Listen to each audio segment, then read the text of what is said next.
Hello, hello. It's Tuesday night and we're back. Another conversation that matter with the fresh cut.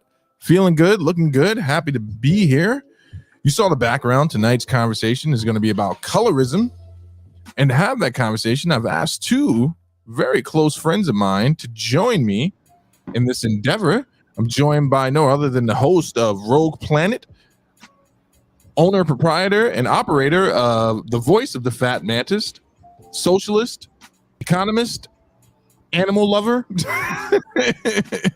I ain't no commie. I'm all these things except the communist one. I'm not a socialist, damn it. No other than the very fat mantis. And then on the upper side, the amazing, the powerful, the awesomely talented, always sending out weird positive affirmations with men eating fruit, co-host on Dope Dynamics, the Pink Princess herself, the mighty Bex. How are you both doing this evening? How are you doing? I'm good. How are you, Steve? Okay, fresh cut. I see it. What up, Bex? Hi, Mantis. How you doing? You talking about men's fruit?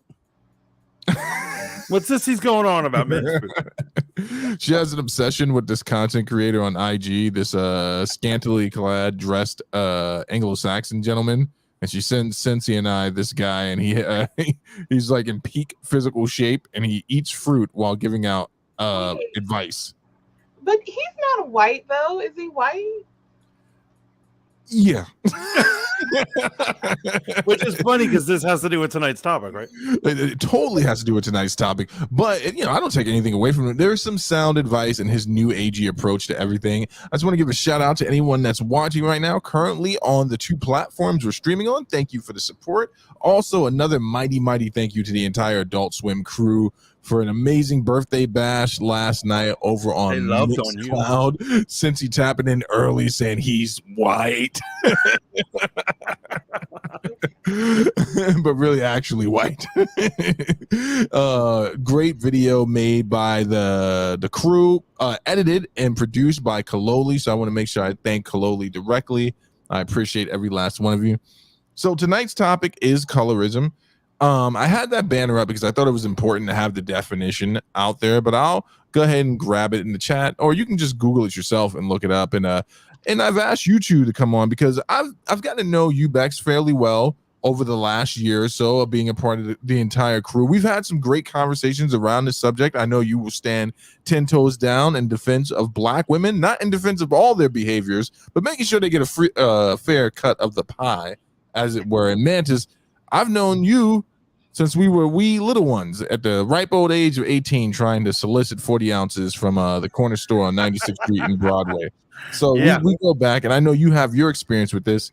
This is not a debate, and I don't want anyone to confuse it for a debate. It's two people sharing their experience from, I believe, the same sides of the spectrum. So let's just start. Mantis, what does colorism mean to you? Go ahead and lay it out. Okay, so similar. So here's what it is. I think the real problem with America, everybody says it's racism. Mm-hmm. It is not racism. It is colorism. And I think they're calling colorism racism because that's all they don't understand. I promise you that the rich elites do not care what your race is if you got that cash money. However, they might care of what the color of your skin is. Ooh. And so colorism has to do with the type of discrimination depending on how dark you are, how down the spectrum you go. Example of this is like in Brazil, there's 12 different words for different shades of black. Like if you're like African black, it's a different word. If you're, kind of dark or whatever, they have 12 different shades. That's how much they see colorism. So it has to do with the darkness of your skin. So if you're a light-skinned motherfucker and you got money, you're going to pass. If you're a light skin, that sounds like a good album. Okay, all right, Bex, let's and it's a serious conversation, but I want to bring some some levity to it as well, but we're gonna get deep into it. Bex, what's your understanding of what colorism is? My understanding is that it's fucking stupid, for one. I don't have any experience in colorism within other communities, but within the Black community, it's it's stupid, it's dumb, it's dangerous, and you're being prejudiced and being like discriminatory against your own people. And at the end of the day, that helps no one. A woman, a few words, but it's like pow pow. Take that fruit Oh out yeah, your that mouth. counts. She makes every one of them count, yo. All right, so let's get into it, right? So within the African American context, or I would say the Black context, whether you be from the continent of Africa, we're all descendants from there, or you be from the Caribbean, or otherwise, or natural African American raised in this area here. Everyone's had some type of experience, I believe, with it. The most popular form of colorism that people may know in the African American community and experience, and also happened in South Africa, is obviously the brown paper bag test. So let's just get into your own personal experiences. What has it been like? You can give me an instance when you were first acutely aware that you were being treated differently within the community. Let's start with Bex. Okay. I think my first experience with colorism was when I transferred from private school and I started going to public school. This was like from middle school, like transitioning over to high school. Um, I always called myself a brown skinned girl because when I looked in the mirror, that's what I saw. I'm brown. My mom's brown. My dad's brown. Um, I had friends that were lighter than me, so naturally I considered them to be light skinned, and I had friends that were darker than me, so naturally I considered them to be dark skinned. It wasn't, nothing. It wasn't nothing like sinister about it or anything like that. But hold on, guys, give me a minute. No, I don't think so. Oh, okay. All right, I'll get it. All right, my bad. Tell mom I said hello. Tell her I we all. ordered some food and they sent What us up, the Mrs. Bex? Continue. But anyway, so when I got to high school or whatever, and I started hanging around, like more people, and I can't remember how it came up in the conversation, but one of my darker skinned friends approached me and she was like, "Why do you call yourself brown skin? Like, are you too good to be dark skin?" And I was like, "No, like that's not the case. Like I am brown skin." And I feel like I kind of got maybe like bullied a little bit to consider myself to be dark skinned. I mean, Wow. I don't, now that I'm older now, like at the end of the day, I am dark skinned. Like I'm a dark skinned Black woman. But back then, like that was like my first experience, like being considered something other than what I thought I was. Mm. And like, and that was just with the females. Like with the males, it was something completely different as well. But I mean, I'll let Mantis talk now. No, it's a good point, and that's somewhere I want to go tonight. I want to talk about marketing, sexualization or desexualization of the pigments of people and how popular culture has played a part in it. Let's hear Mantis. Let's hear your experience on it. So I was raised by my grandmother on the Upper West Side of Manhattan, and she was Haitian as fuck. Like she was straight up a Haitian. So she was a mambo queen. She used to do incantations for people all the time. People in the Haitian community used to go up to her and like give her money, give her food, all these things. And growing up, I was like, I'm Haitian, yo. And I went to like, PS 87. That's mainly a white school, but I was treated as Black. I was Black kid. Wasn't a big deal. When she passed away, I went back to my mother. And she lived out in Brooklyn, and I went to Brooklyn, and that is very West Indies neighborhood. And when I got there, they're like, "Who is this white boy? Who the hell are you, white boy?" I used to get bullied relentlessly in my neighborhood for being white. But back when I was in a white neighborhood, I was Black as shit. So it was all just like it was topsy turvy. You know what I'm saying? Like, but that was the first time I was aware. I was like, oh damn, I'm too late for these guys. Yeah. I think my grandmother passed away in the 5th grade. Okay. So it was probably like the 5th or 6th grade that I ended up moving to Brooklyn and having this rude awakening. Wait a minute, I'm not black? Huh? You know what I mean? It's like the Chappelle skit with the blind guy. Yeah.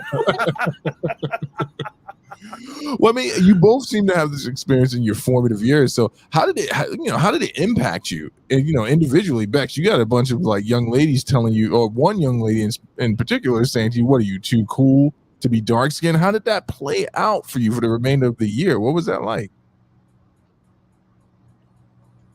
Oh, the question was too deep. She said no. Exploded. How about you? We'll wait for Bex to come back. How about you, Mantis? How did that impact you in your formative years? Okay, so it actually really did screw me up. So when I was headed out to like school or whatnot, I would make sure not to present or color code myself as do anything. Wouldn't do anything too white. Like, for instance, back in those days, black kids didn't skateboard. Right.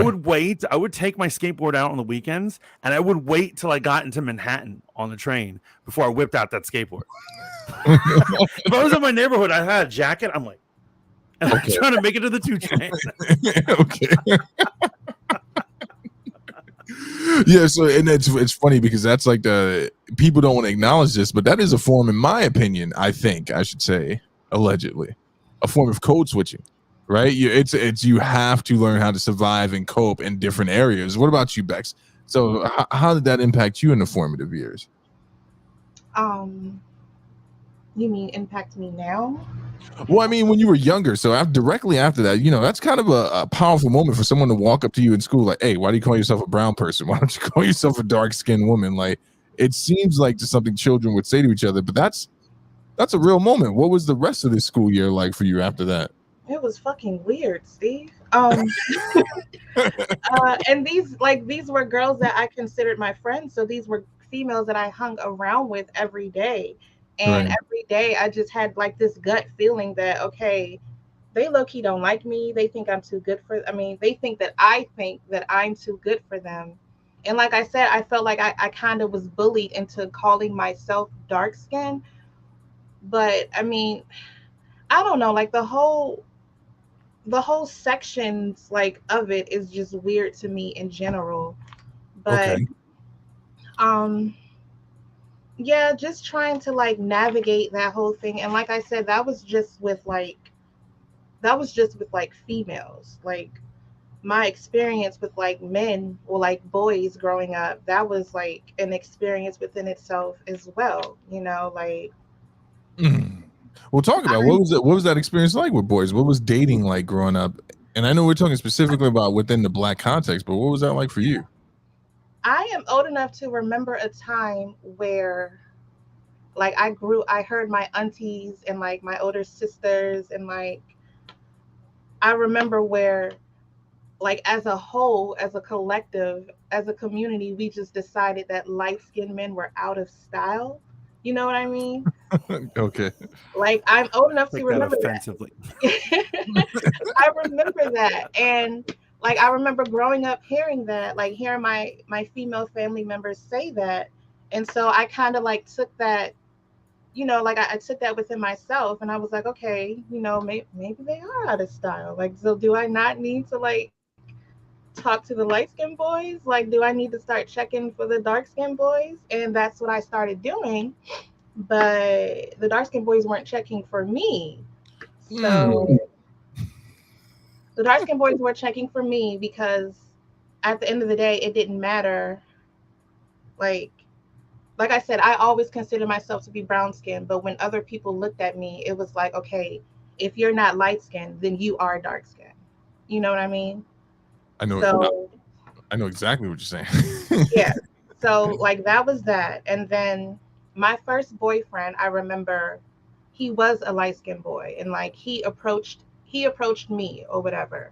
And I remember once we started dating, the same dark skinned boys that I was checking for, now they were up in my face talking about okay, why are you talking to the, you know, the pretty boy. Why are you talking to the pretty boy? You know, shit like that. And I'm like, okay, well, you wasn't checking for me, remember?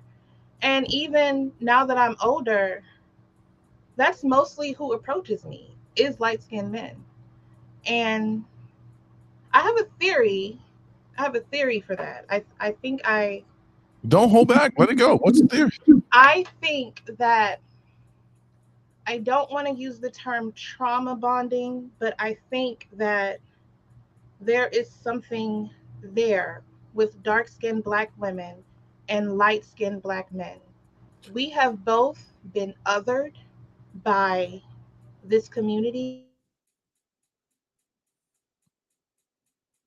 Looks like Bex won't be finishing that thought. The Oh, community. damn it. Well, I really Can wanted you to guys hear hear that. me? Yeah, we can Yeah, hear yeah, you. we Now. can. Go ahead. Everything after we've been othered.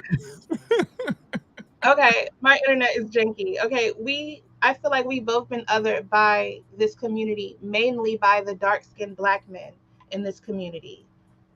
Light skinned black men, okay, dark skinned black men, you guys are like the poster children of masculinity.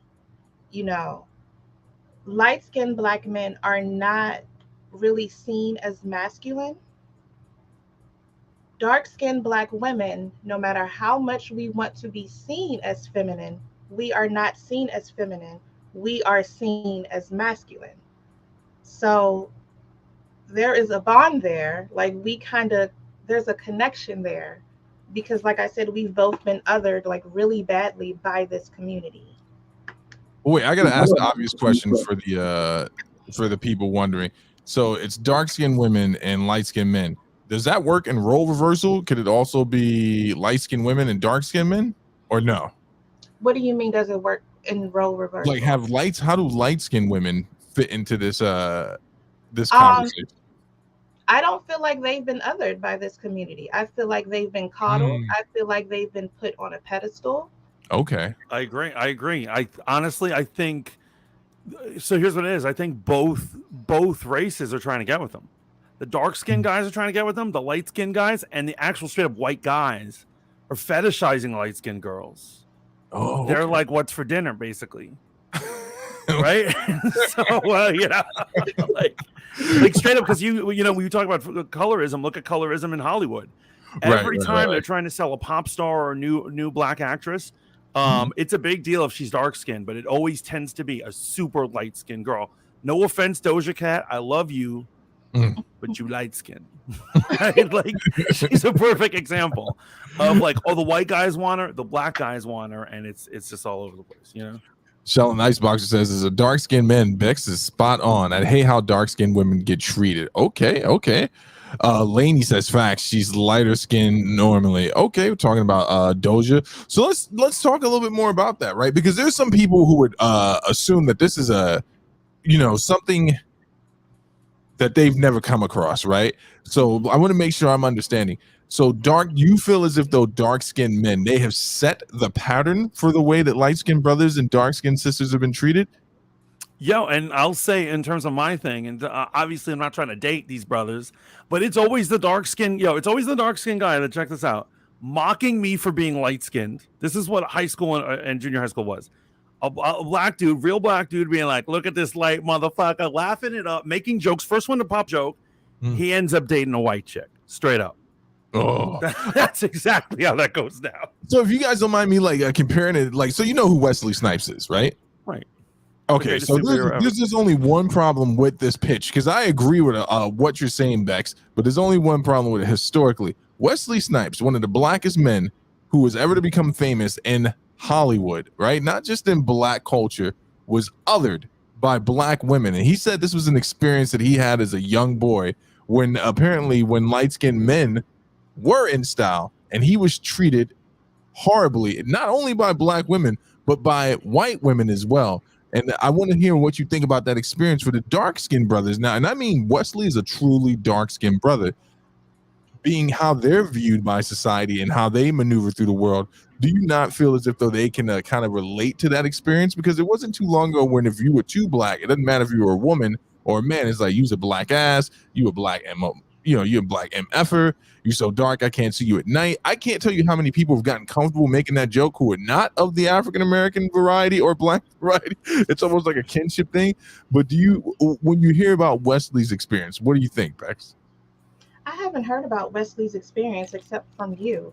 Like, like this isn't my first time hearing it, but the first time I heard it was from you. And I'm not knocking his experience. I'm not saying that it didn't happen. Like, I believe it did happen.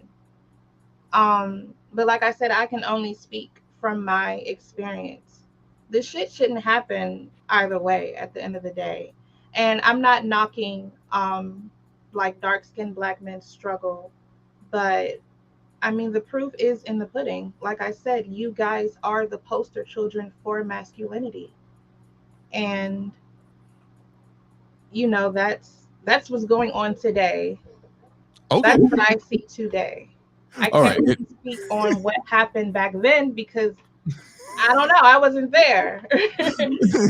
and that's why I'm at. Let me swing it to you, Mantis, because you were there. Has the pendulum swung to the other side? Because there was a time when you and I were growing up, man. Those dark-skinned brothers, those Wesley Snipes, you know what I'm saying? Like, they were getting beat up. They were getting beat up. Hold on. Were they getting beat up in the right way? So what I mean is, yes, we had our jokes, but at the end of the day, I would say, and this is generalization. Obviously, some dark-skinned brothers just don't have game, right? But most, in my experience, that most dark-skinned brothers, they had their pick at the end of the day. They had their pick. They weren't ever shut out of the game. Maybe Snipes was. I didn't know that. I didn't know that was the thing, but I ain't never heard of that in my experience. Most of the time, if they had game, they had their pick. They could go home with the blonde chick, or they could go home with a light-skinned chick. They could go home with a black chick. All right, so Shallon Iceboxer tapping in for the newbie and says, if I had a penny for every dark-skinned joke, I'd never need to look again. I've heard them all, laughing my ass off. Funny enough, some white people laugh the loudest too, LOL. And it's not just that, man. Like, I'm telling you guys this, man. Like, I was born in 81, right? I can tell you, as a matter of fact, I remember, watching some of these cats when I would go into mixed spaces and just seeing how people would react to a darker brother and sister. And it was as if they had never seen a person of that pigment before. And that's where I want to get back to you guys' specific experience. But I just want to throw that monkey wrench in there. I always got, things I want to throw into these conversations. So let's talk about this kinship that you guys feel with each other. Mantis, do you feel a kinship with the dark-skinned sisters, with the darker? Absolutely. Are you kidding me? Absolutely. All right, tell me about it, man. I mean, well, it's just that. I feel a kinship. I understand. I understand how they're shit on, man. I absolutely understand how they're shit on. And at the end of the day, like, I'm not trying to play off one of those people who are like, I don't see race or whatever. But growing up, like, if people would actually often ask, they're like, what's your preference? Light skinned girls or dark skin? I'm like, I like them all. You know what I'm saying? But I'm just saying, I understand how in the black community there is a rejection of dark skinned girls. And, if there's ever a symbol of success, unfortunately, it is a brother when he makes it. He isn't bringing his girl from the hood with him. He's leaving her and he's marrying a white chick. And I was there for when my mom and grandmother turned on Montel Williams. Remember Montel Williams? He was making his thing. He was making things. Leaves his wife after he's big. Boom, he got himself a white girl. No offense, white girl. Well, I want to go back to that one. Sissy Star says, is it possible that historically dark-skinned men take it out on light-skinned men because of experience dating back to slavery, and not just the field house angle, but also having to oftentimes raising light-skinned boys that weren't theirs? Since you're taking it back to the ancestry level, could the hatred be because light-skinned people I'm gonna directly say that I do not believe that it is that specific thing, like their women are basically getting the R word. I don't know if we can use that on any of these channels. And having, the colonizers had to have their way with them or whatever, and they had to have these things. I don't think nowadays that's directly it, but I do think it stems from one thing. They hate me because oftentimes I can pass for white, and they hate that. And so. And what I'm saying is, you're right. In the black community, I am not considered the most masculine men, right? Because of my skin color. However, I have other advantages that they're angry about. I think it's obvious about that. But certainly when you're growing up and you don't understand how to take advantage of that game, and trust me, there is a way to take advantage of it when you pass for white, they're going to mock you and they're going to hate on you. But I think it stems from that.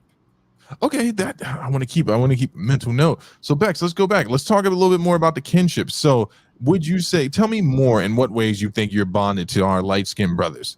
And where do I fit in all of this? Because I'm definitely, I'm a brown man just trying to make my way in the world. Black, but not the darkest brother on earth. You know, where does everyone else fit into the spectrum? Before I get into this is dangerous. Wait, hold on. This is dangerous because we're going to start taking out shades and see how the color of compared to like a coffee bean or some shit. This is dangerous road we're going on. Before I lose it, I want to make the point about what Cincy said. Ahead. I don't think, like Mantis said, I don't think it's that particular like situation, but I do think that there is some type of hatred there because, like, when they look at light-skinned men, they are reminded of, I guess, like whiteness or whatever, and I guess they hate that. But then I think it's weird and funny because, like, with the women, that's the reason why they are attracted to the women, because they are closer to whiteness. You know what I mean?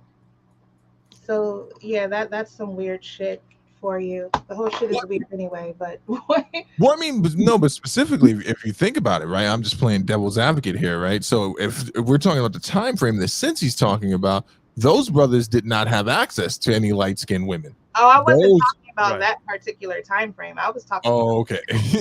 I'm like so the light-skinned sisters were most certainly kept in better quarters and lodging. Also, they were colonized more frequently. There's this thing that happens when people talk about like slavery, where they just think the light-skinned people got off, like the light-skinned women got off easy. I'm like, no, those women were often attacked most. They were often attacked the most. I hate to use this term, but the mammies that were raising these children were also attacked too. But let's talk about the kinship a little bit more. So when did you become acutely aware, Bex, of your kinship with light-skinned brothers? When I realized that that's all that was in my face for real. Oh, okay. Okay. So did it start with the attraction? Do you have a preference? I do have a preference. And for a while, I felt funny about admitting that preference because I felt like, I don't know, I felt funny about it. I felt like I was probably I know where this is headed. You're gonna go find yourself a real African man, like a Nigerian, right? This is where this is headed. I felt funny about admitting my preference because I don't know. I felt like maybe I was being like a traitor of some sort or some shit like that. But whatever. I'm allowed to have a preference. Right. I have a preference and I'm not afraid to admit that I do. My preference is light-skinned black men. Oh, okay. Yeah, I thought you were going to go with the guilt thing because I've seen a lot of sisters who, when they were younger, dated light-skinned guys, and then one day they're like, "To be honest, I've always fantasized with being a real black man, like a Nigerian or some shit." I've seen it. It's a thing. It's a phenomenon. I'm not making this up. This isn't like a Mantis thing. I feel like my preference isn't. I mean, in a way, it is kind of connected to colorism because of my experience with colorism. But my preference isn't light-skinned black men because I'm colorist. That's what I'm trying to say. I'm not colorist. I'm not colorist, but there is a reason why light-skinned black men are my preference. Well, you're starting to sound like a Republican senator right now. I'm not racist, but there's a reason I keep them on the other side of the wall. No. Vote for me. Let's talk about why. Why is that your preference? And I'm going to come to you on this, Mantis. I have my questions in front of me. You guys we're already on number 6, but you're making good time here. Why is that your preference, and what led you there? Like I said, like when growing up, when I was younger, that's who was nice to me. That's who was nice to me. That's who approached me. That is who actually treated me, like a feminine female. Was like black men. Let me ask you this question. Did the sisters treat you like a feminine female. What was your experience with Black women? My experience with Black women was kind of rocky. I don't think it had anything to do with colorism, but it mostly had to do with me like being like a blurred. I think it was more of like a blurred issue than like a colorism issue. I think they're the same issue though. You think so? Yes, because obviously, so one of the things that I was hiding skateboarding, right? But I was also hiding, I like Star Trek. I carried a lightsaber. I was a nerd, and that's not accepted in Black community, or it wasn't. It's a new thing that it's accepted. I don't even think they had the word. The word for blurred back in the day was homo.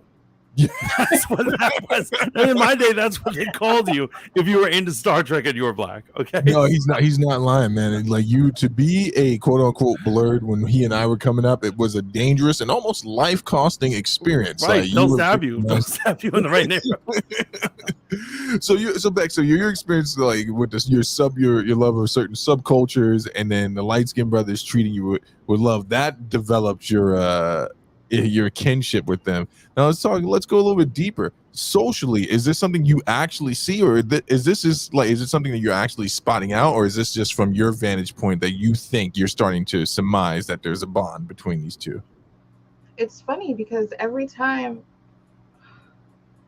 I don't know, there was a point where that is what I would always see, like when it came to that like relationship dynamic. Like I would often see light-skinned Black men with dark-skinned Black women. And I've had this conversation not only with with those couples, but with the light-skinned men that I dated. And I don't know, I think most of the time it was with the light-skinned Black men that had dark-skinned Black mothers. They had Black mothers.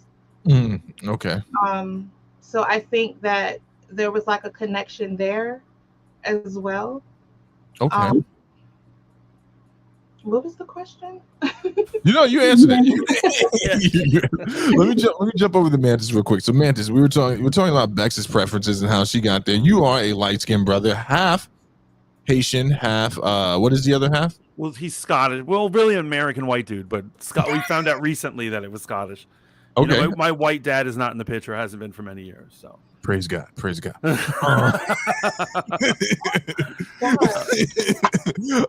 So let's talk about. Oh, and by the way, that fact always surprises people when they hear my dad isn't in my life.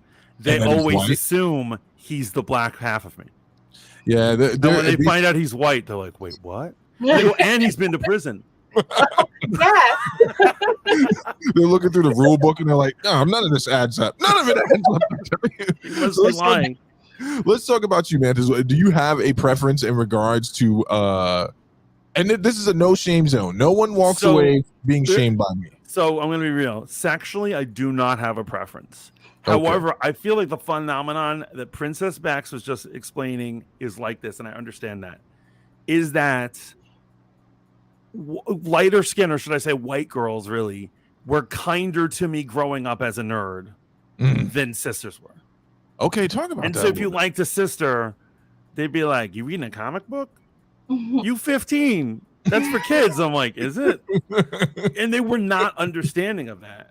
Okay. And so I want to really quickly tell you about a real moment of like colorism in practice, because what I'm saying is like, since he Star's point, I wasn't trying to dismiss his point. What he was describing was a phenomenon that definitely happened. I just think it happens far less nowadays than obviously it happened more when slavery was going on than not. But I'll give you an example of today colorism. There was this girl, I want to say her name was Sabrina, in junior high school. Black girl. I adored her. I had a huge crush on her, wanted to get with her, all this stuff. I was a shy kid. She was into art and I was into art. And like, I was trying to get into the school LaGuardia, right? Where you have to like actually submit a portfolio and all that stuff. And so, you every week or so, you'd have to see your guidance counselor in New York to see if it's almost like what will happen later on in high school, like when you're trying to get in college. They'd be like, "Do you have your ducks in a row for what high school you're going to apply to?" There was all this pressure. And I was like, "Well, I want to go to LaGuardia." And they're like, "Well, you need to do a portfolio." I'm like, I'm working on it. And so I started working on a portfolio. she started working on a portfolio. And like in a couple weeks into it, I was like, yo, how come I never see you drawing? I've been working on my portfolio. She's like, I stopped. And I was like, why? And she was like, the guidance counselor told me to forget that and just accept the fact that I'm going to get zoned. I'm going to go to my local high school. And meanwhile, that same guidance counselor was encouraging the shit out of me. Oof. You know what I'm saying? And it's like, it's because she was dark skinned. Probably that's my feeling. I didn't realize it at the time, but looking back, I was like, yo, they were just trying to tell. They were literally telling a black girl to give up on her dreams. Wow. You know what I'm saying? We're a freaking 8th grade, man. Yeah, that's crazy because it is highly competitive. No one else reports the high school process the way New York does. I remember trying to get into junior high, and they were like, "You're going to the science school? Right? Yes, yeah, we're gonna need you to school. get everything." I was like, "It's junior high. What do you mean I gotta write out a paper?" So that was your experience in that situation. How did that shape you in regards to your own preference? Because you talked a little bit about how the sisters would treat you. How's that impacted you today? Because that's a form of colorism, and I think that's a part that gets glossed over nowadays. And let me give you an example before you answer the question. I was in a blurred group one day, right? And some proud anonymous blurred this man stated that I don't have an issue with my community. I have an issue with the way my community treated me. And I responded. I was like, brother, I'm sorry you went through that. And I thought every comment after that was going to be the same thing. They tore his ass up. They tore his. They were like, go get therapy. I'm so tired of hearing about you blurs that got bullied, and now you want to, And I'm like, he didn't even say anything negative. What's that like for you, Mantis? So it wasn't until so obviously like along the way you'd find like a diamond in the rough, like a black girl who was cool, and look cool with nerddom, and you're like, you could date her, you could hang with her. But as as soon as I was hitting my 20s or so, it had become a new age, and I think it has to do with like a lot of science fiction people, like black dudes breaking into writing and doing things like straight up. You guys don't understand. Star Trek Deep Space Nine did a lot for the blurs. Big deal. That they had like a black Star Trek, the black captain. It was a big deal. It was a big deal. So now we're going to comic conventions, and suddenly there were Black Wonder Woman. There was, like it wasn't just Storm cosplay. Black girls were just showing up, and they were doing cosplay, and they were hanging out, and it was like a new age. And so I'm far more comfortable with it now. But back in the day, there was a period that I was like, yo, I can't fuck with these chicks. They're too ghetto, man. Well, I mean, and that's an interesting thing, because I think sometimes what happens in these conversations about colorism and dating preferences, we forget that the way we treat each other shapes it. So we have Bex explaining her experience that the darker brothers were mean to her. I can almost imagine a younger emo Bex. I don't know if you knew that about Bex. She was an emo kid, one of those strange people that always found a reason to be depressed, even though they were affluent and stuff like that. Wait, you were Bex? Okay. I respect. Wait. Public says, I just want to point out how Meg the Stallion is a nerd, and she's very proud of it. She's breaking boundaries. Pubs, you dear, sweet, naive person. I was like, oh, why'd they bring her up? Here we go. And then we have Mantis, like the treatment that you received from sisters, and that's what I'm trying to pull out of you a little bit, Mantis, like, because some people would say that you have the easier cross to bear as a light-skinned man, that you are able to maneuver in society that the way Bex wouldn't be able to. So that's why I find it interesting that there is a kinship, and I'm not attacking it. I want to ask you, do you find it easier for you to maneuver? And I want to ask Bex the same question. So I wish that this was not the case, but the truth is I maneuver through it for 2 reasons, probably superior to Bex. And it's no offense to anyone. It's not just being lighter skinned. Trust me, that has downsides. That has downsides with my own community. I was raised by Haitians, but my own Haitian community did not accept me at a certain age. I was cute when I was a kid, but when I got older, I couldn't be Haitian. Right. I remember I was actually, when Spoon was around, I was being interviewed by someone about being Haitian, and another guy got on the call, and he was like an off the boat Haitian, and he was calling me fake. He didn't even see an image of me, but he heard my voice, and he's like, "You're really an American. Fuck you, motherfucker." Like all this shit. Right? I'm getting all this fake stuff, but I maneuver better in different situations because I'm light skinned, and also because I'm a male.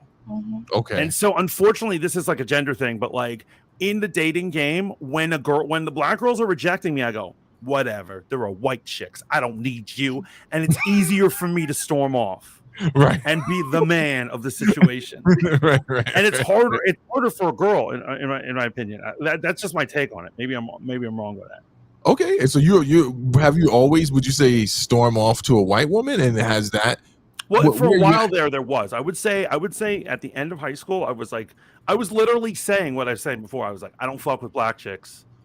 They're too ghetto, and they're constantly making fun of me. They're always fucking with me about being a nerd. I don't need the shit. Okay, I'm not changing for nobody. But now I'm over it because we live in like a new age, like I said. So yeah, well, you helped pave that new age. Bex, let me ask you the same question. Do you think that light-skinned brothers, I know, and there's a difference we got to distinguish here. There are some brothers who are light-skinned and they are not half white, right? They're just, they have some, as they would say, miscegenation in their bloodline. And they are fair-skinned. People have a problem with that term, by the way, but do you think it's easier for light-skinned brothers to maneuver in the world the same way you think it's easy for light-skinned sisters to maneuver? Yes, and I think it's for those two exact reasons that Mantis said. It's because they're light-skinned and because we live in a man's world. They're male, they're men. Okay, so what about the light-skinned sisters? In your estimation, do they come up against any opposition at all?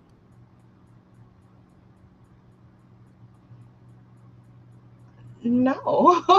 I mean, I'm not here to knock anybody's experience. And I know that a lot of light-skinned females have had, their experience with dark-skinned, like girls coming up. At the end of the day, kids are mean. Kids are fucking evil. They're so mean.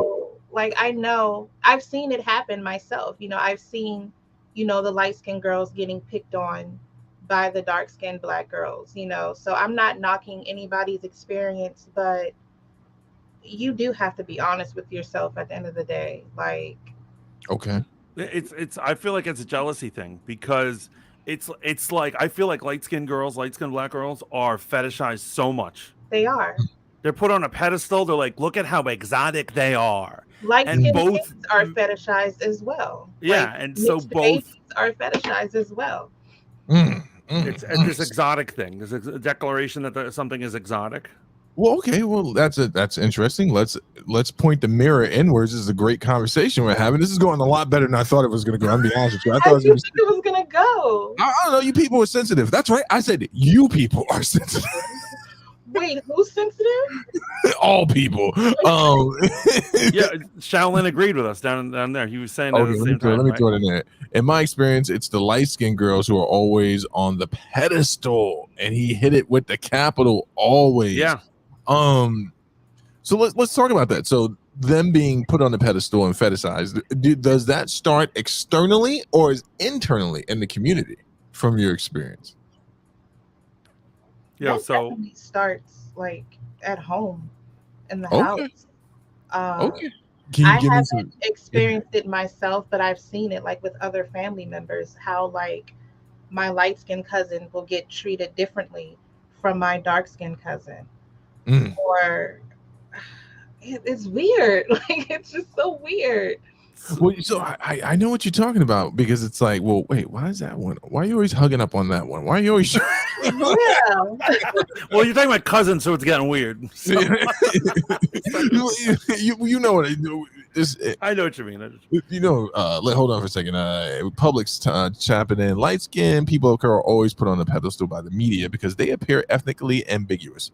That's external. No, growing up, all of media I watched did not portray darker skinned folks as attractive.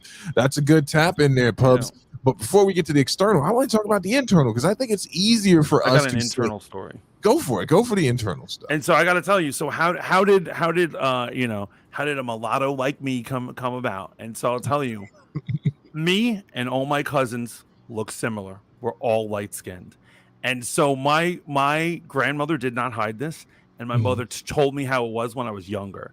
They were taught. My grandmother told them when they came to America. This her and her siblings told their kids, so all my uncles and stuff like that are like this too, that they said, you better marry as light-skinned as possible if your kids are going to make it here. And so they all did it. And I have a bunch of cousins in France, and they're all half white as well. Wow. And that is straight up from a Haitian woman, born and bred, proud Haitian woman's mouth. Yeah, it's the hatred of thine own skin. All right, I guess now we can get to the easy part. We can talk about the popular culture. So, long-standing history, right? There's only one person that really stands in the way of this. A few people in this narrative. Obviously, Grace Jones was one of the darkest sisters to ever make it into modeling, into popular culture. And man, I got to tell you, I was young, but I'm old enough to remember that white men loved Grace Jones. Like, they would just have this weird visceral reaction when she would come on the screen, and Conan like, nah.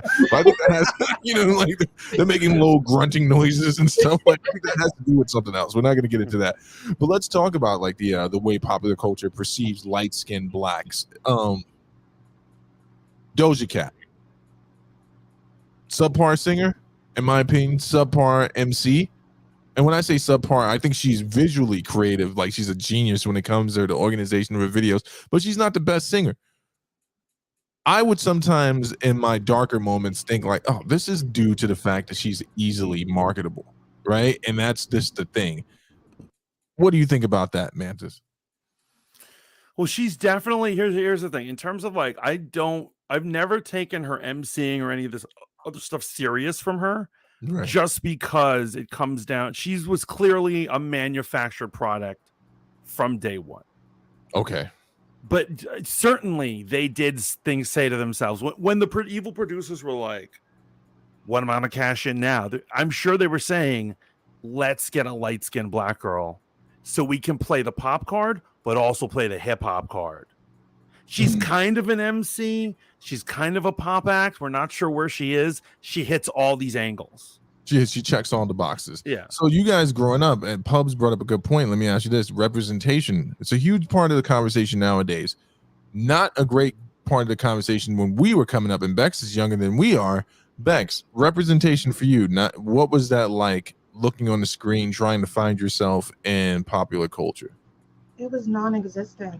And like I said, I was a blurred. I grew up a blurred, so I definitely didn't have anybody to relate to about that.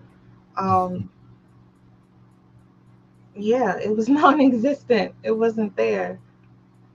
Can I ask you a question, Bex? Like, because I'm looking at the artwork in the background. I assume, and knowing after having our conversations, the matter when I interviewed you, how was Blackness represented to you specifically growing up? Straight like this. Okay. My mom, it was mostly from my dad. My dad was very, my dad was a Hebrew Israelite, and he was very Afrocentric. I went to a school called Roots. Like, it was. Did you go to Roots? I went to Roots, yes. Whoa, I know about that school. Wow. So yeah, it was a very pro-black household, most definitely. Okay, and then in that, so would you? Because I always assume when you're raised in that type of household, you are given something that is very popular when we were growing up called knowledge of self. So you're not seeking after these things. So can you speak on that a little bit? I knew who I was, and it's not like I was trying to find myself, but I was trying to find, like, I don't know, like some camaraderie, like a friend, like a connection with something, anything, because like my friends, they weren't blurs, they weren't blurs. Like, I was the only one in my friend group that was interested in comic books, interested in superheroes, interested in fucking Harry Potter. It was just me, like, on my lonesome for real. And I was an indoor girl too, so the indoor kids. I was an indoor girl, so like I was looking for something on the damn TV, and like I said, it was non-existent. I couldn't find it. It wasn't there. This is a real question, Bex. This is not a set him up or a got him, because I think you're kicking bars right now. At what point did you start to relate to Daria? I was just about to bring up Daria. That was my. She wasn't black, but that was my. I connected to Daria because she was a nonchalant girl with glasses growing up in the suburbs. She was smart. She was a bookworm. Daria was me. She just wasn't black. But there was a character on that show that was black that I did also relate to as well. Her name was Jody. Um, she was the only black girl on the show. Right. And yeah, I related to her as well. She basically was Daria, but she was just black, but you know, she didn't really get as much as like, screen time or like a really like background story as much as Daria did. I think people kind of like swept over her. They didn't really notice her for real. Right. Right. But I did because I was the black girl looking for a friend, basically. It's crazy because Bex, there's this whole conversation going on YouTube and other platforms, and Mantis and I always talk about the stuff on Fanboy. It's and we're seeing the sister go through it in Star Wars right now. I'm sure we're going to talk about that on Fanboy this Monday. That sister and Obi-Wan is getting tore up by the inside community, but it sounds weird because I keep trying to go back to my time, and I'm like, yes, there was a time when I was like, man, I want a black superhero. And my stepdad was like, you got a black superhero. His name's Malcolm X. And I'm like, oh, you're right. Like, you know what I'm saying? Well, that's cool that he said that. That's a really cool thing to say, but it's like and when you do find these characters in the comics, like take for instance, I don't know if you read X-Men when you were younger, Bex, but there was a black character, big deal. His name was Bishop, right? And there would have been black characters before him, but he was like Wesley Snipes black. He wasn't not he was not easy accessible to white people black levels. Yes, exactly. It was unapologetically black. Except for they did this one weird thing where like he was my complexion. He had an M tattooed on his eye. I thought that stood for Malcolm. No lie. I thought that was them saying that like he was like a Malcolm acolyte. But he had this big ass perm, and I could never reconcile. I'm like, why does he have a perm? Why did we just go all the way? It was the 90s, man. The 90s was a confused time in terms of fashion. They were getting over the 80s. They weren't sure where they were headed. It was like weird. Billy D. Williams is still attractive to women. Bex, once on Dope Dynamics, before I shoot over the Mantis, you brought up the three types of representation for black women in media. Can you bring that up again and speak on that a little bit? I believe it was the Mammy. Mm-hmm. It was the Jezebel. I'm trying to think what that last one was.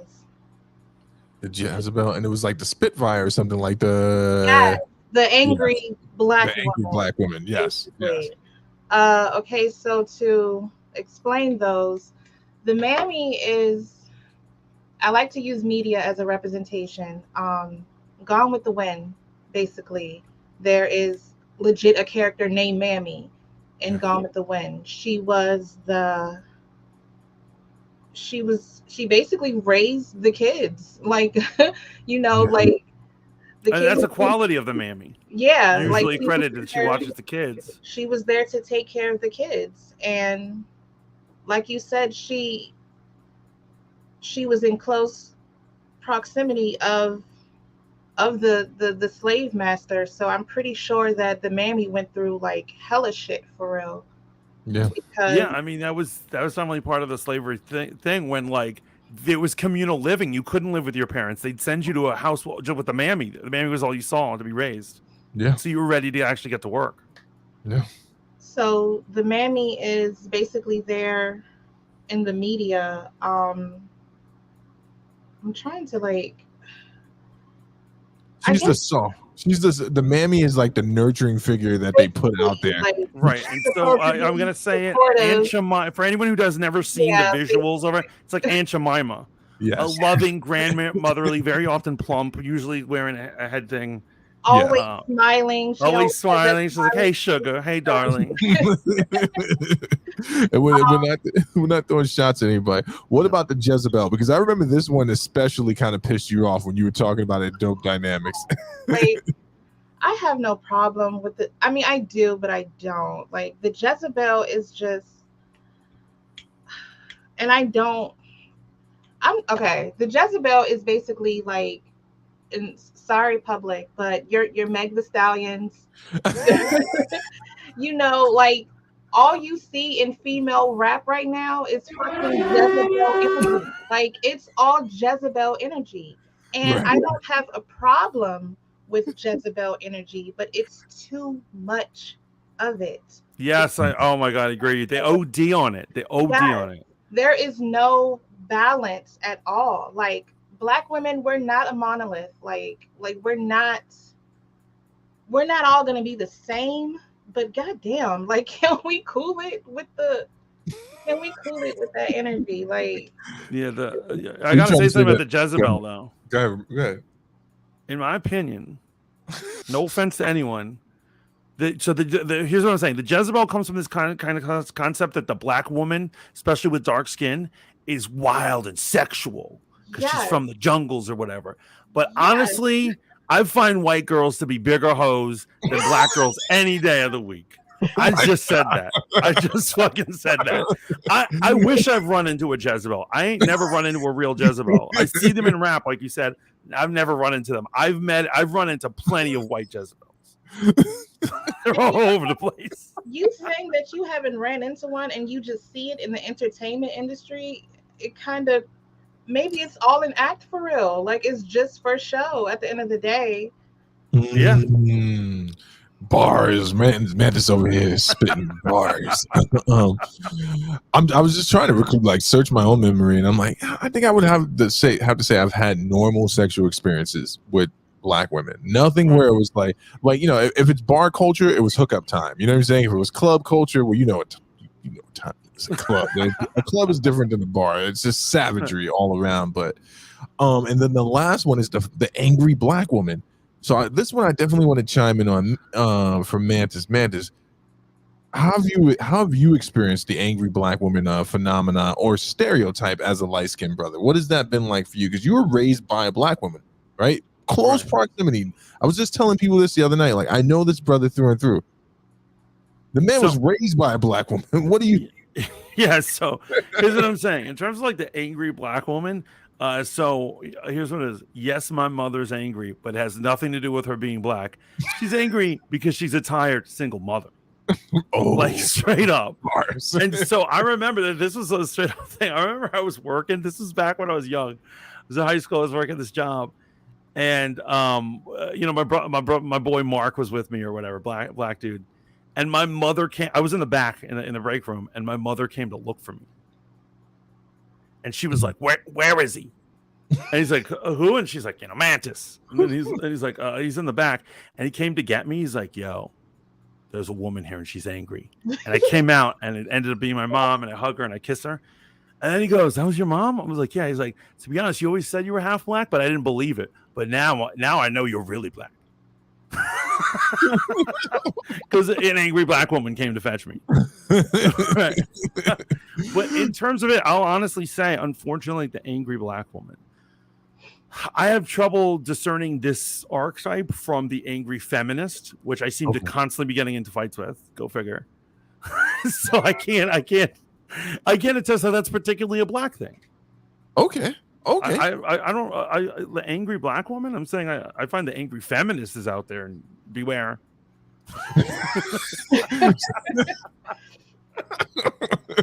So, I mean, and people are going to be listening to this and they're like, how does this all relate to colorism? Because I think that it's funny that people always say that race is a social construct, but then when we get into the conversation of colorism, it becomes this intensely personal reality, which I can say, well, isn't that also made up of a social construct? Isn't that all determined by your experience, your subjective experience of the world and how you've been treated? Well, I gotta say, I'm not. I don't want to spoil the episode, but it's like that episode of Atlanta that me and Cincy were talking about the other day. Well, y'all spoiled it already. Yeah, we spoiled it already. So basically, the dude doesn't get the scholarship because they don't think he's black, but he's half black. Right. So they're like, we're going to audition you to see how black you are. But there's no real test to be black. What he's actually quizzing him on is the social constructedly subculture of black Americanness. Okay. So and when he fails that test, he's pissed off. But then guess who else failed that test? A straight up dark-skinned Nigerian kid. Okay. And he said, well, I'm from Nigeria. I couldn't answer the questions because all the questions were about blackness as America sees blackness. And that's how it's a social construction. Because you could take a black person and raise them anywhere and under any circumstances, and they wouldn't pass that black test, right? So, okay, so let's get into that portion. Do you two think that what you've experienced growing up as colorism is just the subculture and black culture run amok? Straight up white people did this to us. Straight up. No, honestly, I'm going to say that they did. They did. I hope to be like, I hate identity politics. I really do dream of like a magical fairyland where we don't see color. I do wish that for my kids and my grandkids. Right now, it sucks that everything is about your skin color, your subculture, who you rock, who you represent. It's disgusting. I don't think that it's blackness run amok. I think that somewhere along the line, blackness ran into whiteness, and they both see only one can get by. When really, we should work together. That was a very, very political answer. Mantis doesn't want any more smoke from the black people coming to his channel. I was listening to that, and I was like, it was almost like listening to Don Lemon. Who did you just fucking compare me to? Let's see if Bex will give us an honest answer. Bex, do you feel as if though the experience that you've had, does that have to do with more with the subculture and blackness that's run amok, this construct of what black people perceive themselves to be? Is that where the colorism stems from? I know the root. We all know the root. But I'm asking, do you feel as if, and this is why I asked you guys the question, how are you treated in your own community? Because unless there was a white person standing behind that black person, like call her a darkie, do you feel like colorism is the subculture gone wild, turned in on itself? I kind of think it is, like, especially today. Thank you, Bex. We know better now. Like, we know better now. So I don't even understand why we are still having this conversation. I don't even understand why it's still light skin versus dark skin versus brown skin. Like, I don't even understand why it's still a thing, because we fucking know better now. So who are we? There is a root to the problem, and it is fucking white supremacy, yes, but when are we going to stop sitting around and putting the blame on the man for these issues that we keep feeding into? Wait, the man? You mean men, or you mean like the man? I like mean, the white man. Right, a rich white dude. Yeah. Who's like, yeah. And before anyone gets offended, not to be confused with like subpar, normal, hardworking white men, we're talking about, Bex is talking about the man. Like somewhere That's in the what room. I meant when I said the white man did this to us. I meant that dude. For all those people that used to harass Mantis on his videos, you can now come over to Dope Dynamics. We'll take those views. Her name is Pink Princess Bex at gmail.com. Come at me, bro.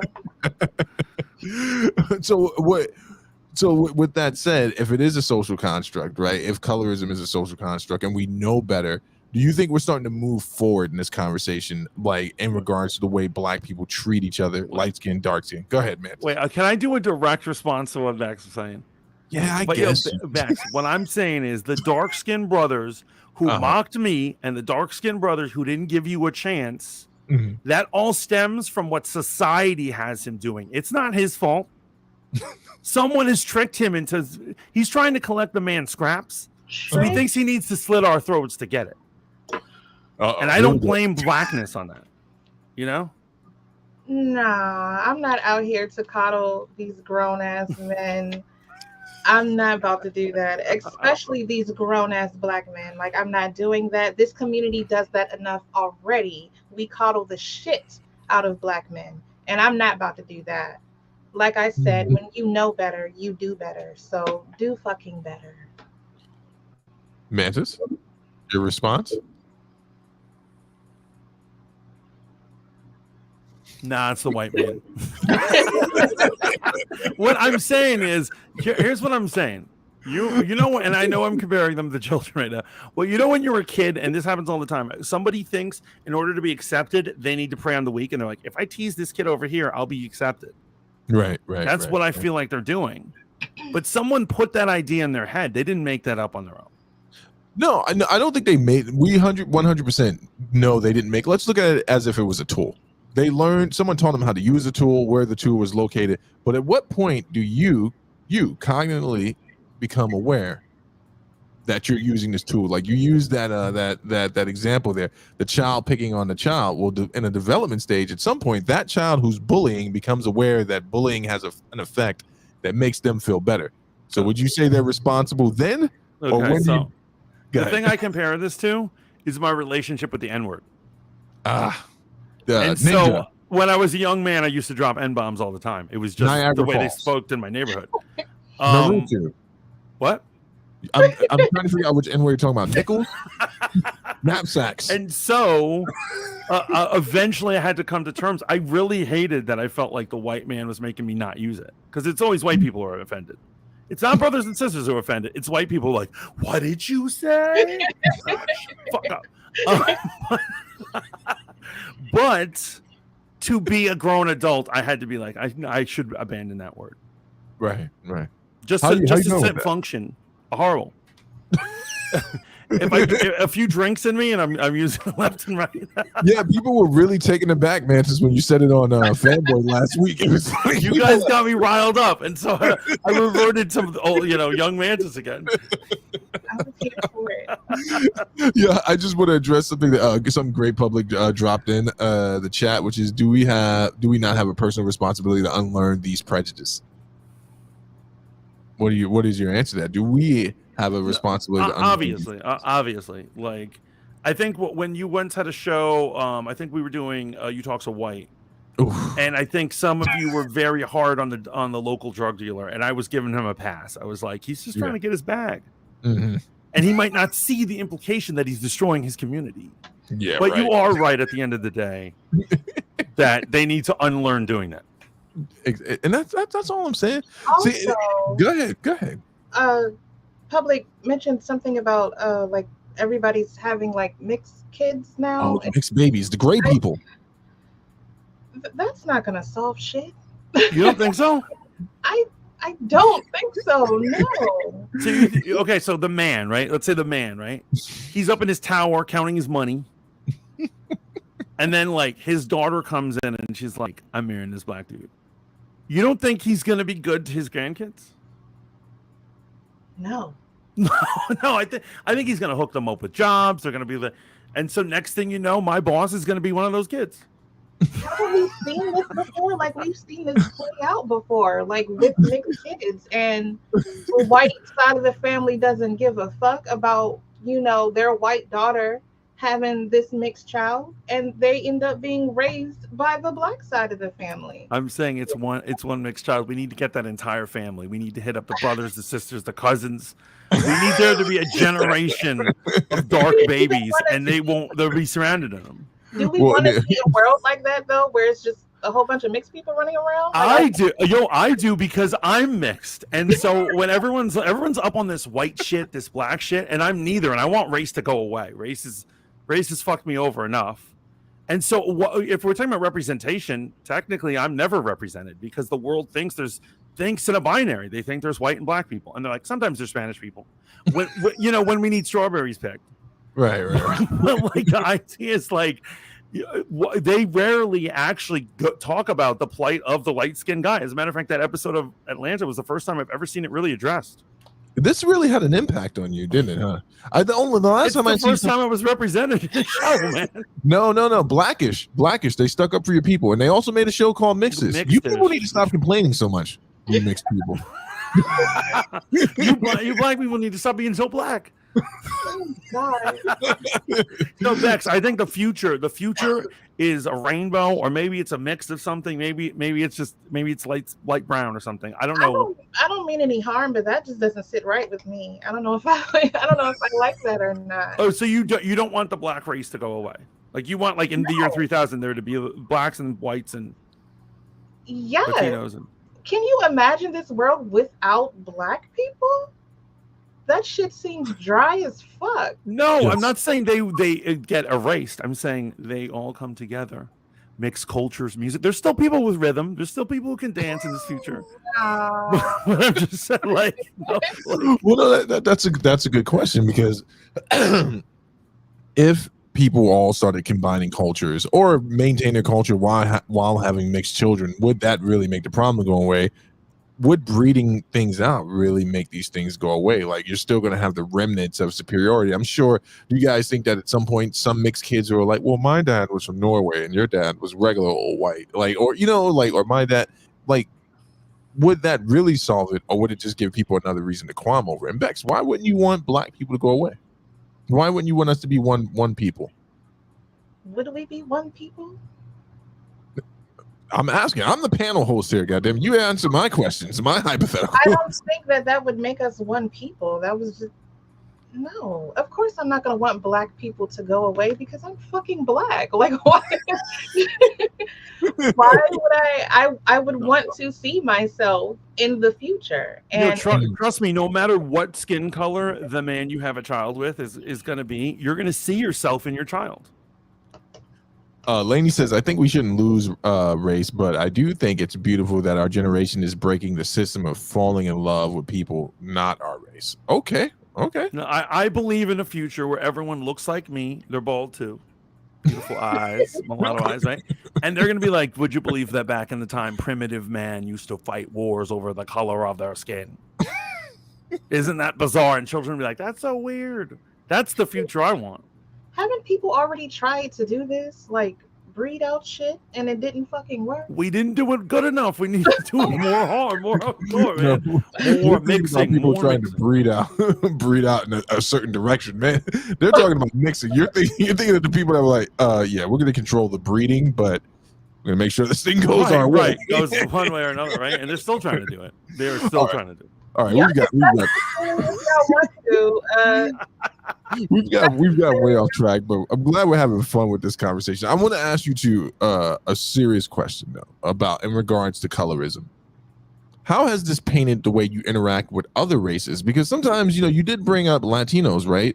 This is something that they've experienced as well. They do experience it within their own community. Sometimes I think we think it's only within the black and white context. How has this impacted you outside of the black community though?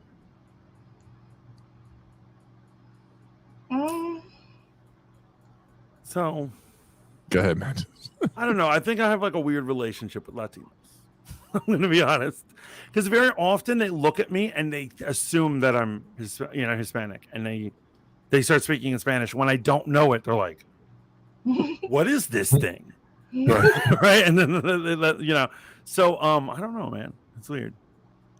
Well, not just, I won't say your interactions. Let me revise the question. How has it shaped the way you interact with people outside of your race? Having experienced colorism within your race, and I assume you're both saying you experienced it from white people as well. Let's hear about how's that been with dealing with white people. Let me boil the question down to that. As a dark-skinned sister, as a light-skinned brother, what has that experience been like? I haven't experienced colorism from white people yet. Uh-oh. I mean, like that hasn't, not that I know of. You're going against the narrative here, Bex. Am I? Well, I think people would assume as a dark-skinned woman that your answer would have been that you've experienced, being treated. Yeah, because. Oh, so you differentiate the two. You don't think that you've been treated poorly because you're a darker sister? Or you think you were just treated poorly because you were black? Because I was black, yeah. Oh, Wait, if you look like Doja Cat, you think you'd be treated the same way? Yeah. Wait, treated the same way as what? Like the way you let's say you felt unfair treatment from a white person. You don't think if you look like Doja, they'd be like, instead of you getting that after, like you talk your way out of an after, like, I'll give you a C. It's all good, girl. You get the hot pumpkin spice latte when you go to Starbucks instead of them saying wait in line. If I was light skinned, I do think that I would be treated differently by white people as well. Like, I do think that they navigate this world 100% differently. Yeah. So you don't think that's colorism? But that's what I'm trying to lock in. Is that colorism that you're experiencing from white people, or is that still racism? If they're treating light-skinned black women different, how do you differentiate the two? Well, then, yeah. You know what? I guess that is colorism. You're right. That is colorism. No, I don't want to be right. I know when women say you're right, that means they're mad at you. I don't want to be right. I want to be wrong. I'm not mad at you, Steve. Anyway, as far as like other communities, yeah, I have experienced that within the Hispanic community as well. I've dated a few Hispanic men, and their mothers did look at me funny, and like even within the Black community, we have that thing like if she can't use your comb, then don't bring her home. We got that shit too. Jesus Christ, I forgot about that one. Did you guys forget about actually, that? you're right. I've heard that in the past. It's been a long while. It's been a long time since that's usually something you hear from a grandmother in a chair that's got plastic on it. You know what I'm saying? I haven't heard that. Still being said though, if she can't use her comb, then you bet not bring her ass home. Exactly, public. I think something that needs to go into this because this is something that you two share in common, but we haven't touched on. I don't even know if we have time, which is the good hair phenomenon, right? Wait! Before you do that, I want to talk about my experience with the white man. Oh yeah, go for it. Okay, so my and I'm gonna admit some shit right now. So my hardest relationship with passing. This is the burden of passing. Is that you have to deal with white people in a much different way. Because what it is you get invited into their spaces, but you get to see how condescending and slightly racist they are, and they think they're amongst their people. Mm-hmm. And they don't realize. And the place I see it surprisingly the most is church.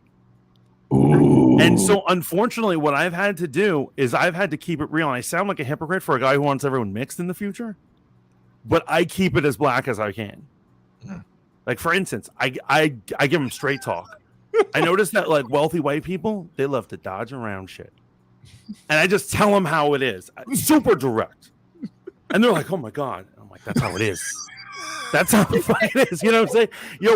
When they were trying to vote and they were like, we should have a rainbow flag. We should have a rainbow flag in front of our church because we're so understanding and all this stuff. I immediately raised my hand at the meeting. I'm like, well, are we going to have a Black Lives Matter flag? Huh?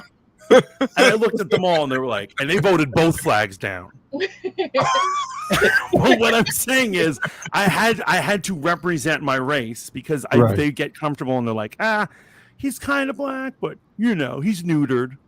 Like you were saying, less masculine, right? I must not be masculine because I'm mixed or some shit.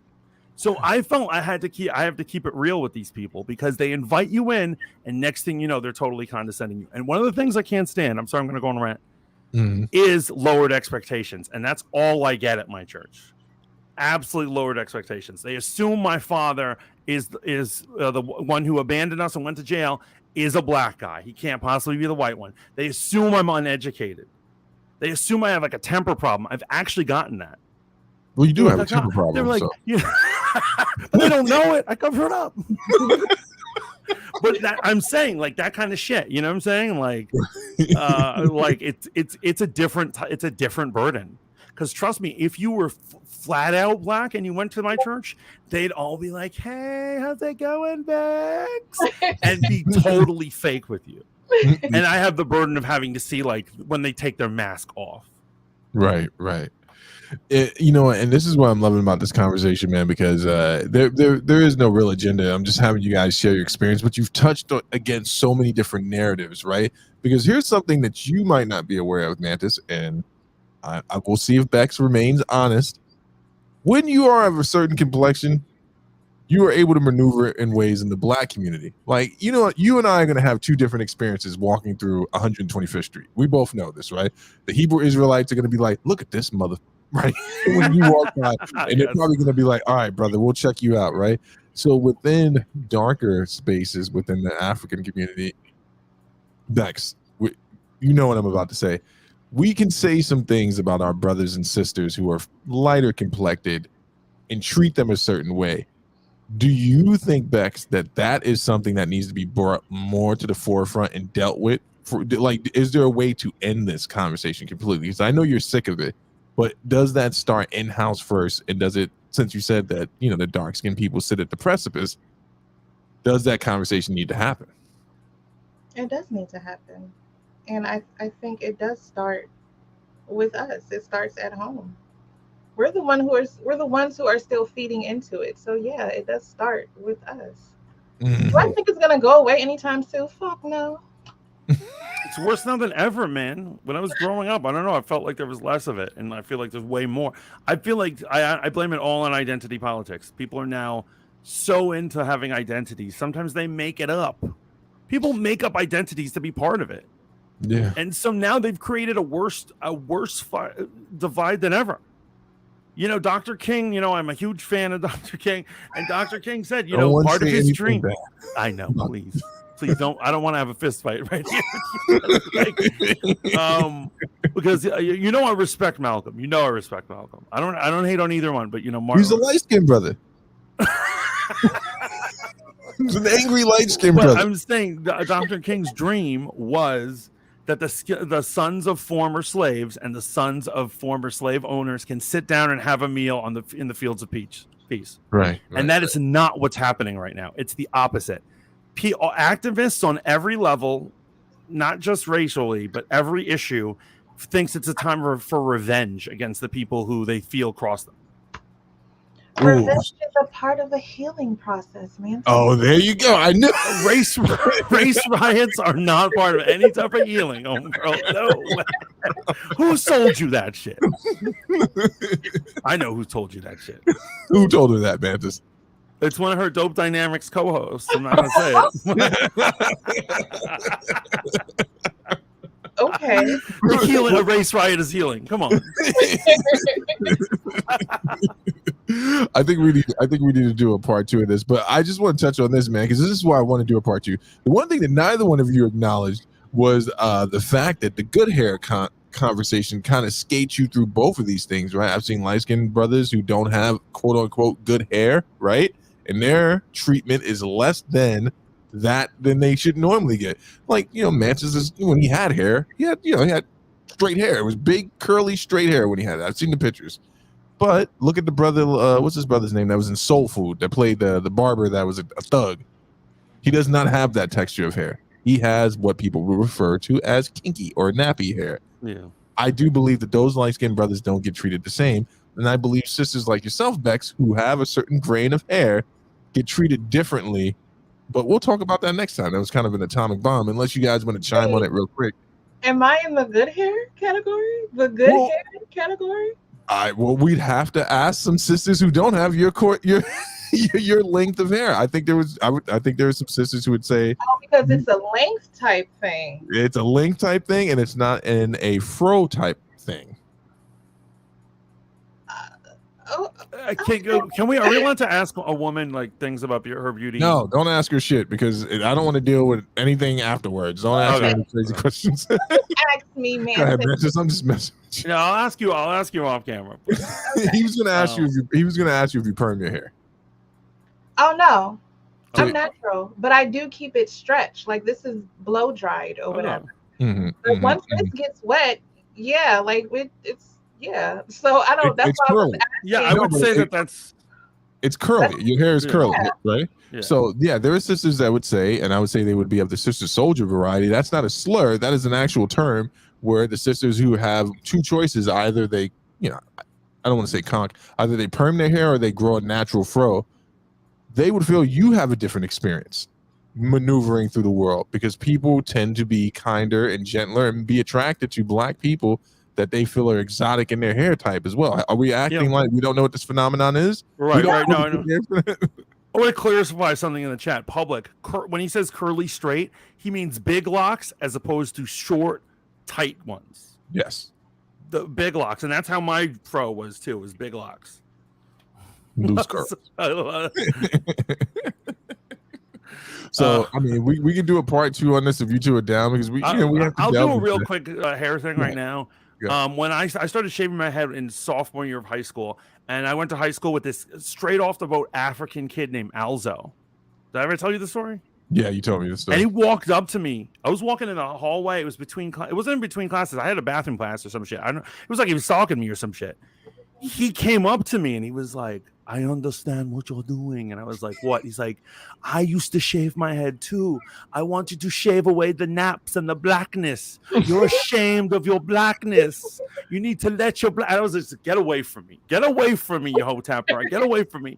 And he totally thought I was like rejecting my blackness by shaving my head. Right. And actually, when I was shaving my head, I felt I was embracing my blackness because people were shaving their heads, man. Yeah. You were affirming your blackness. Yes, exactly. Yeah. But he was obsessed with this thing. He was African. So, and that's another conversation. We'd have to bring Cincy up to make sure the group is represented. I think that another group that has complicated this conversation are the Hoteppers and the Pan-Africanists. And I don't throw any shade at my Afrocentric people. They are beloved to me, and y'all know y'all hold a special. Afrocentric is definitely different than the Hoteps, but I feel like this conversation has gotten worse because the way that it would be before is, yeah, I could say like, hey, you are just you're light skin chasing right now. See, that chick is horrible to you. What, find you a sister that treats you well, my brother. Like, do that instead. But that's for next time. Can you not say that anymore? You can't say shit no more, Mantis. I did you not learn that from the last episode of Dope Dynamics? I can say whatever I want because I'll fight you in the streets. That's the difference between me and the rest of these people on the internet. But most people are scared to say the truth. There's so much division because of different competing ideologies in the Black community. And that's why we can't get on the same page. But that's why I plan on debating them all one by one and liberating us. In case you didn't know, Bex and Cincy have elected me to be the president of the Black Coalition. No. The way they disagreed with you on your last episode of Dope Dynamics probably means they don't have much faith in you. You know what? Your underlings will always disagree with the vision because they're scared. Did you just call me an underling? No, underling like in the Latin sense of the word, underlanging, which means equal but separate. I mean, I'm not about to do it, so you can do it. That's fine. I don't care anyway. Did you guys have fun tonight, Sharon? I wanted to keep it lighthearted because you're two of my favorite people. It is a serious conversation. When we do part two, I do want to get into those other things because we didn't get to talk about what your experience has been like from competing groups like the Nation of Islam, Hoteps, Christians, and I want to go more into that. So tune in for the following Tuesday. We'll get these two back over here and we'll have this conversation again. Shout out to everyone who had. Go ahead. Oh yeah, give your shout outs right now. Yeah, no, seriously, thank you for having me. I want to give a shout out to everybody up in chat. You're all amazing. Thank you, Steve, for having us and having this great show, Conversations That Matter, because really this conversation does matter, as do most of them, and you do great work here. All right, man, I appreciate that. That Cash App will hit your account anytime now for that compliment that I paid for. I paid for promos, people. Bex, did you get the $20 I sent you? Not at all. Okay, don't say anything bad about me until the money clears. Bex, you want to shout anything out? Yes, shout out to you, Steve. Happy birthday again. Thank you again. Shout out to the whole Adult Swim crew. Love you guys. Y'all are amazing. All right, I will be back at 10 o'clock for a Dumbing Out with me and DJ Cincy Star. And I'm just gonna give you a quick prelude. If you need to go to the Hold Up TV IG and look at my reel. Please go look at my reel right now because I only had to pick one topic for tonight. And I sent it to my brother. I was like, we need to talk about this. I think Cincy and I are going to milk this thing for all it's worth. I need all the women to show up and other people as well. Go look at my IG. Watch that reel right now. And I'll see you guys at 10 o'clock. And these two will be back the following, not this Tuesday, but the following Tuesday to conclude this conversation. Peace. Peace.